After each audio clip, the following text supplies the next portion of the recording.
नमस्ते मित्रों, आपका स्वागत है हमारे चैनल द डिवाइन टेल्स पर। आज हम जानेंगे इस वीडियो के माध्यम से एक अद्भुत कथा के बारे में, गंगा के 8 पुत्र और क्यों डुबोया मां गंगा ने अपने 7 पुत्रों को, और किससे हुआ मां गंगा का विवाह।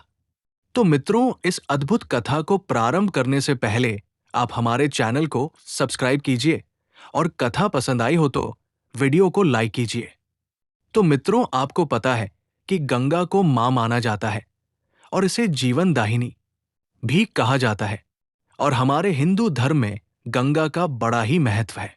कहते हैं कि गंगा नदी के अंदर ब्रह्मांड के कई सारे राज छुपे हुए हैं, क्योंकि महज ये एक नदी ही नहीं है, स्वर्ग की एक देवी भी है जिन्हें इंसानों के कल्याण के लिए धरती पर लाया गया है। इस नदी के रहस्य में कई सारी कहानियां, कथाएं और इतिहास छुपा हुआ है, लेकिन आज हम बात करेंगे उन 8 वसु से जुड़ी कथा के बारे में जिन्हें इंसानों की तरह जीवन मरण का श्राप मिला था। और इन्हीं 8 वसुओं में से 8वें वसु की वजह से महाभारत की नींव पड़ी थी। क्या आप जानते हैं कि वो 8वां वसु कौन था और इनका गंगा नदी से क्या संबंध है? तो इन सब रहस्य को जानने के लिए कथा को प्रारंभ करते हैं, जो हमें लेकर जाती है हस्तिनापुर के राजा शांतनु के काल में। राजा शांतनु कुरूर वंश के महान और प्रतापी राजा और प्रतीत के पुत्र थे। अपने वीरता और धर्म के लिए प्रसिद्ध शांतनु एक बुद्धिमान और परोपकारी राजा थे, लेकिन उनके जीवन में तब बदलाव देखने को मिला जब उन्होंने पहली बार देवी गंगा को देखा। एक बार वो गंगा के तट पर खड़े थे, तभी अचानक उस नदी के अंदर से एक सुंदर देवी बाहर आई। नहीं, वो कोई साधारण महिला नहीं थी, यथापि वह देवी गंगा थी। देवी गंगा अनुपम सुंदरता की मूरत थी। शांतनु उनकी सुंदरता को देखकर मध्यमुग्ध हो गए और उन्होंने देवी गंगा के सामने विवाह का प्रस्ताव रखा। देवी गंगा ने शांतनु से विवाह करने से पहले एक शर्त रखी। उन्होंने कहा कि राजा शांतनु, मैं आपसे विवाह करने के लिए तैयार हूं, किंतु मेरी एक शर्त है। आप मेरे कार्यों के बारे में कभी कोई प्रश्न नहीं करेंगे। यदि आप मेरे कार्यों में दखल देंगे या कोई रोक टोक करेंगे तो मैं आपको छोड़कर चली जाऊंगी। राजा शांतनु उस समय देवी के प्रेम में पूर्ण रूप से डूबे हुए थे, इसीलिए उन्होंने उनकी शर्त को स्वीकार कर लिया बिना कोई प्रश्न पूछे। और फिर समय बिता और उनकी पहली संतान हुई। मां गंगा ने उन्हें अपनी गोद में लिया और उनका माथा चूमा और उन्हें अपने साथ नदी में ले गई। अभी अभी जन्मा बच्चा जो ढंग से चीख भी नहीं रहा था, उसे उसकी मां अपने साथ नदी के अंदर लेकर चली गई। जाहिर सी बात है कि बच्चे की चीख पानी के अंदर गुम हो गई और उसने अपना दम तोड़ दिया। ये सब देखकर शांतनु को बड़ा ही दुख हुआ, लेकिन उनके शपथ ने उनकी जुबान पकड़ ली। पूर्व कुछ कह नहीं पाए। ऐसा बार बार होता रहा। दूसरा बेटा, तीसरा बेटा, चौथा बेटा, पांचवा बेटा, छठवां बेटा और फिर 7वें बेटे के साथ भी यही हुआ। ये सब देखकर शांतनु का हृदय पत्थर सा हो गया था। हर बार देवी गंगा अपने पुत्र को ले जाती और नदी में डुबो देती, लेकिन शांतनु बस देखते रहते, क्योंकि वो शपथ में बंधे हुए थे। उन्होंने वचन दिया था देवी गंगा को कि वो उनके किसी भी कार्य में हस्तक्षेप नहीं करेंगे और ना ही उनसे कोई प्रश्न पूछेंगे। देवी गंगा के इस व्यवहार को देखकर शांतनु का गुस्सा राख में मिल गया था। उनकी आंखें सूखे कुएं जैसी हो गई थी। हालांकि मां गंगा कभी उन्हें लोरी नहीं सुनाती थी, उनकी आंखों में कभी भी आंसू नहीं आए। वो हमेशा मौन रहती और उनकी चुप्पी एक तलवार सी थी जो शांतनु के हृदय को चिर देती थी। लेकिन शांतनु देवी गंगा से प्रश्न नहीं पूछ सकते थे, क्योंकि वो शपथ में बंधे हुए थे।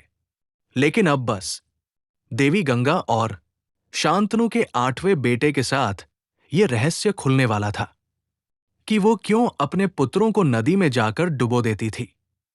इसलिए जब 8वें बेटे का जन्म हुआ तो उसकी चिक गड़गड़ाहट सी थी। उसके चेहरे पर अलग ही प्रकाश था, मानो कि लाखों सितारों की रोशनी उसमें समाई हो। ये बच्चा अलग था। ये वही था जिसे गुरु वशिष्ठ के श्राप ने बख्श दिया था। दरअसल गंगा और शांतनु के ये 8 पुत्र कोई और नहीं बल्कि 8 वसु थे, जो स्वर्ग के देवता थे। असल में उन्होंने ऋषि वशिष्ठ की गाय चुराई थी और इसी कारण क्रोध वर्ष आकर गुरु वशिष्ठ ने उनकी इस इंसानी हरकत के कारण उन्हें इंसानों की तरह नश्वर जीवन का श्राप दे दिया था। उनके इस श्राप को टाला तो नहीं जा सकता था, इसलिए इनका मनुष्य जीवन में जन्म होना तय था। इसके बाद इन वसुओं ने माता गंगा से प्रार्थना की कि हे माता, हमें जन्म दो, लेकिन हमारी आत्माओं को तुरंत ही मुक्त कर दो। इसके पश्चात देवी मां गंगा ने उनकी प्रार्थना स्वीकार की और मां बनने का भोज उठाया और उन पुत्रों को जन्म दिया। और हर पुत्र के साथ ही उन्होंने जन्म के पश्चात पहली सांस में उन्हें नदी में डुबो दिया और उन्हें मुक्ति प्रदान की, ताकि उनकी आत्माएं वापस से स्वर्ग में जा सके। लेकिन 8वां वसु उसे इस श्राप का पूर्ण भोज उठाना पड़ा था, क्योंकि शांतनु अब व्याकुल हो चुके थे और अपनी व्याकुलता में उन्होंने देवी मां गंगा से अपने ही पुत्रों को नदी में डुबोकर मार देने पर सवाल किया। इसके पश्चात देवी मां गंगा ने उन 8 वसुओं की कथा उन्हें सुनाई। लेकिन शपथ के अनुसार शांतनु ने उनसे सवाल किया था, तो देवी मां गंगा शांतनु से अलग हो गई और उन्होंने बच्चे को शांतनु को सौंपते हुए कहा, इसका नाम देवव्रत है और ये जीवित रहेगा। अब यहां से एक ऐसे किरदार का प्रारंभ होता है जिसकी वजह से महाभारत की नींव पड़ी। यही देवव्रत जब बड़ा हुआ तो इसका जीवन त्याग की मिसाल बन गया।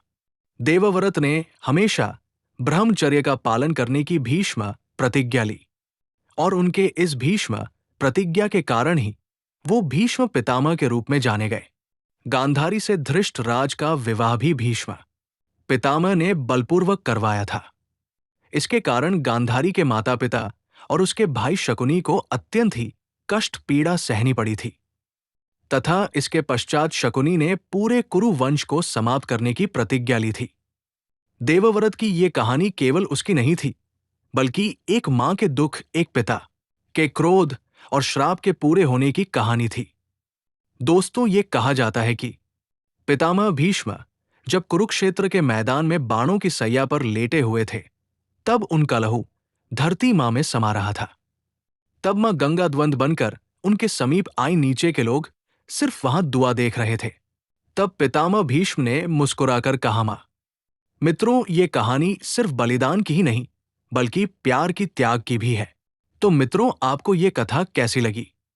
कमेंट में अवश्य बताएं और वीडियो को लाइक करें, चैनल को सब्सक्राइब करें। मिलते हैं एक नए वीडियो के साथ, तब तक बने रहे द डिवाइन टेल्स पर।